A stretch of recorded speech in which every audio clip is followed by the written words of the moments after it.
lagi dengan saya, Farel Hafiz Aldwinarta. Hari ini kita akan membahas tentang soal SBMPTN dengan materi stoikiometri. Nah, stoikiometri ini adalah materi yang cukup dianggap sulit lah, karena ini membutuhkan kognitif yang sangat tinggi gitu.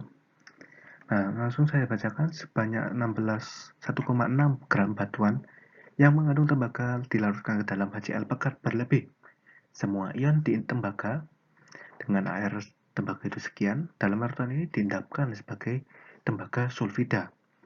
Bila massa endapan yang diperoleh itu adalah 0,48 gram, maka kadar tembaga dalam larutan adalah, kita disuruh mencari persen kemurniannya. Nah, batuan ini, 1,6 gram batuan ini mengandung Cu, ya, ion tembaga. Nah, berapa persen Cu yang terkandung pada batuan ini? Nah, caranya kita baca dulu kalimat pertama. Batuan tersebut dilarutkan dalam HCl pekat berlebih. Kemudian ia itu menghasilkan ion Cu gitu. Langsung saja kita tulis reaksinya seperti ini. Nah, sebenarnya ini menghasilkan CuCl2. Karena wujudnya itu dalam bentuk aqueous atau larutan, ia akan terurai menjadi ion-ionnya Cu2 plus sama 2Cl min. Gitu. Kemudian, ion Cu ini diendapkan sebagai tembaga sulfida, begitu. Nah, langsung saja kita tulis Cu2 plus tambah S2 min menjadi CuS. Nah, S2 min ini namanya ion sulfida. Semua yang berakhiran ida itu selalu mengikuti ini, begini. Karena semua unsur itu cenderung ingin mengikuti konfigurasi elektronnya gas mulia kan ya. Untuk akhiran ida, kita lihat itu berapa banyak elektron atau berapa banyak elektron yang dilepaskan dan diikat untuk menjadi konfigurasi elektron gas mulia. Nah, sulfida ini kan S. Nah, S ke gas mulia terdekat kan ke AR. Nah, ke AR kan ke kanan kan ya, bukan ke kiri. Nah, ke kanan ini berapa? 1, 2. Nah, maka ion sulfida itu muatannya 2 min. Karena ia mengikat 2 elektron. Ke kanan itu mengikat. Sedangkan ion nitrogen itu paling dekat kan ke neon. Neon kan ke kanan ya. Ini ke neon berapa angka? 1, 2, 3. Maka nitrida itu muatannya itu 3 min gitu. Nah, itu cuma mengantar saja. Langsung di sini ada endapan 0,48 gram.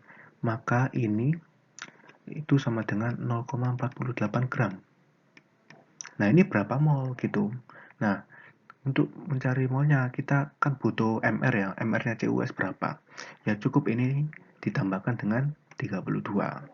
Hasilnya itu 95,5 atau saya bulatkan saja 96 gitu guys, biar mudah ngitungnya.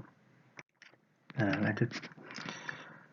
Mol itu G per MR, massa per massa molekul.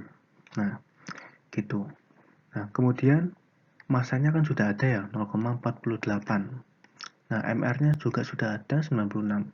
Cukup ini dibagi 96 gitu. Sebentar saya rapikan dulu.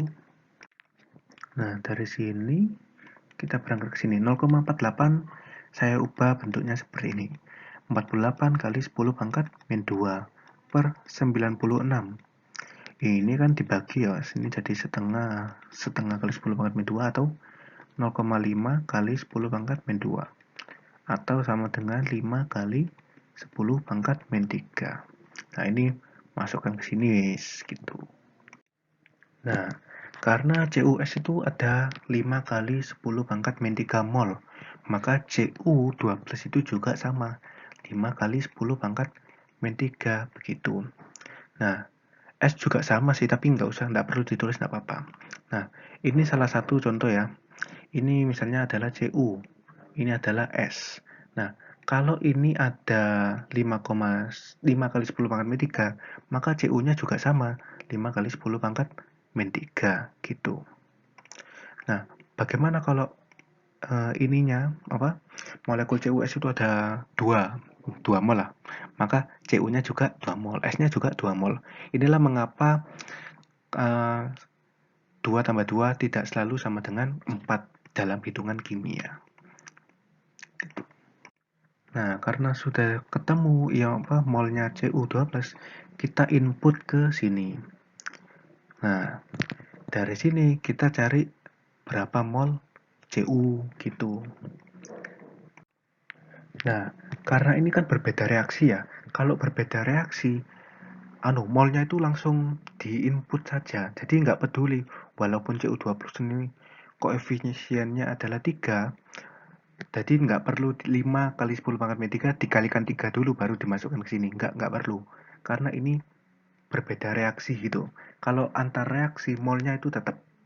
Nah, sehingga ininya ketemu Cu-nya itu 5 kali 10 pangkat min 3.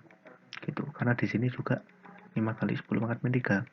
Karena kedua koefisiennya itu sama-sama 1 gitu. Nah, kita sudah tahu molnya Cu itu ada 5 kali 10 pangkat min 3. Nah, kita butuh berapa masanya Cu itu? Nah, cukup dikalikan dengan MR seperti ini.